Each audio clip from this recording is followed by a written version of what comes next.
Hey friends, welcome to my channel.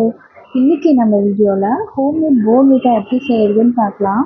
இதில் ஒரே ஒரு பொருள் கொக்கோ பவுடர் ஆட் பண்ணனா அதுவே ஹோம்மேட் ப்ரோட்டீன் பவுடர் ஆகிடும். மோஸ்ட்லி 5 years பிலோ இருக்கிற குழந்தைங்க யாருக்குமே பூஸ்ட்டு, ஹார்லிக்ஸு, போர்ன்விட்டாலாம் ப்ரிஸ்கிரைபே பண்ண மாட்டாங்க எந்த டாக்டர்ஸும். அதை காம்ப்ரமைஸ் பண்ணுறதுக்கு நம்ம குழந்தைங்களுக்கு நம்ம ஹோம்மேட் போர்ன்விட்டா, ஹோம்மேட் ஹார்லிக்ஸு அதெல்லாம் செஞ்சு கொடுக்கலாம்.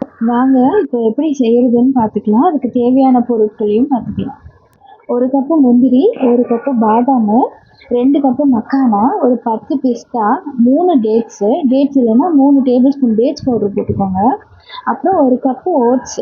இப்போது பேன் நல்லா காஞ்சதும் நம்ம எடுத்துருக்க எல்லா இன்க்ரீடியன்ஸும் ஒன்றா போட்டு நல்லா செவக்கிற அளவுக்கு வறுத்து தனியாக எடுத்து வச்சுக்கணும்.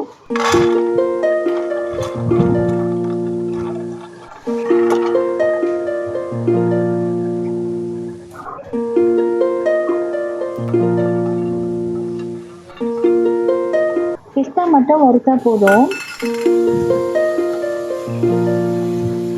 அப்புறம் ஓட்ஸையும் நல்லா இது பண்ணிவிட்டு வறுத்துட்டு ஓரளவுக்கு அந்த ஸ்மெல் வரும்ல, லைட்டாக செவந்தாலே போதும்.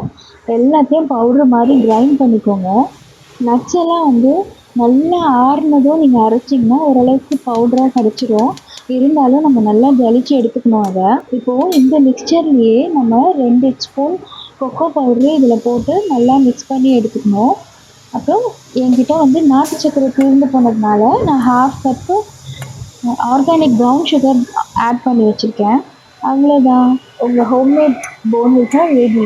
இதிலே கொக்கோ பவுடர் ஆட் பண்ணாமல் விட்டுட்டிங்கன்னா அது உங்களுக்கு ப்ரோட்டீன் பவுடராக இருக்கும். ப்ளஸ் இந்த கொக்கோ பவுடருக்கு பதிலாக 2 ஸ்பூன் நீங்கள் மில்க் பவுடர் போட்டிங்கன்னா ஹார்லிக்ஸ் ட்ரை பண்ணிவிட்டு எப்படி வந்ததுன்னு எனக்கு கமெண்ட்டில் சொல்லுங்கள். தேங்க்யூ.